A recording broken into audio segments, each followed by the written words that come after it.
दरअसल दोस्तों, उत्तर प्रदेश की एक रिपोर्ट, एडीआर की दो रिपोर्ट 2017 के विधानसभा चुनाव और उसके बाद 2022 के विधानसभा चुनाव के वक्त में और इस बीच में जो कंक्लूजन आ रहा है उसमें उत्तर प्रदेश की 403 विधानसभा सीटों में से 205 सीटों पर जो विधायक हैं उनके खिलाफ में आपराधिक मामले दर्ज हैं। वैसे तो हर राज्य के अंदर, विधानसभा के अंदर जो नेता, आप अपने नेता के बारे में जानते होंगे, हालांकि बहुत सारे मामले इसमें राजनीतिक होते हैं। यहां मैं राजनीतिक मामलों की बात नहीं कर रहा हूं कि सब राजनीतिक तौर पर उन्होंने कुछ बोल दिया, किसी के लिए मानहानि के शब्द बोल दिए या धरना प्रदर्शन किया, कुछ और के किया, उनके खिलाफ एफआईआर होगी, मैं उनकी बात नहीं कर रहा हूं। 403 में से 205 पर आपराधिक मामले दर्ज हैं और उसमें भी उन आपराधिक मामलों में बहुत सारे ऐसे हैं जिसमें गंभीर आपराधिक मामले दर्ज, जिसमें हत्या के प्रयास, डकैती, रॉबरी, किडनैपिंग, बलात्कार जैसे मामले। और उसमें दोस्तों अगर देखा जाए तो 111 से ज्यादा भारतीय जनता पार्टी के।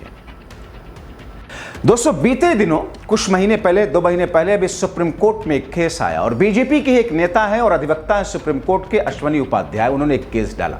और उसमें यह बात, जब सुप्रीम कोर्ट के जस्टिस उस बात को, उस केस की हेयरिंग कर रहे थे तो सवाल उठा कि अगर कोई सरकारी कर्मचारी इसके ऊपर किसी किस्म का देश विरोधी भ्रष्टाचार या कोई अगर ऐसा आरोप लगता है, वो आरोप सिद्ध हो जाता है, यानी कि अपराधी मान लिया जाता है, तो फिर उसको आजीवन नौकरी से बर्खास्त कर दिया जाता है। तो फिर हमारे देश का संविधान में अमेंडमेंट करने वाले, हमारे देश के लिए कानून बनाने वाले, हमारे देश के संसद में, लोकतंत्र के मंदिर में बैठने वाले, अगर वो किसी मामले में अपराधी हैं तो फिर वो कैसे 5-6 साल के बाद में दोबारा से उसी लोकतंत्र के मंदिर में, विधानसभा और संसद में जाकर के बैठ सकते हैं? ऐसा तो नहीं होना चाहिए। जाहिर तौर पर कॉमन सेंस यही कहता है। और ऐसी स्थिति में सुप्रीम कोर्ट इस मामले को लेकर के आगे बढ़ने की दिशा में है और ऐसा माना जा रहा है कि सुप्रीम कोर्ट अगली हियरिंग में ऐसे किसी अपने फैसले की जानिब बढ़ेगा कि जिनके ऊपर आपराधिक मामले दर्ज हैं, गंभीर मामले दर्ज हैं, तो फिर उनके खिलाफ भी कुछ ऐसा एक्शन होगा, क्योंकि बहुत दिनों से, काफी दशकों से बात चली आ रही है कि इलेक्टोरल रिफॉर्म होना चाहिए और खास तौर पर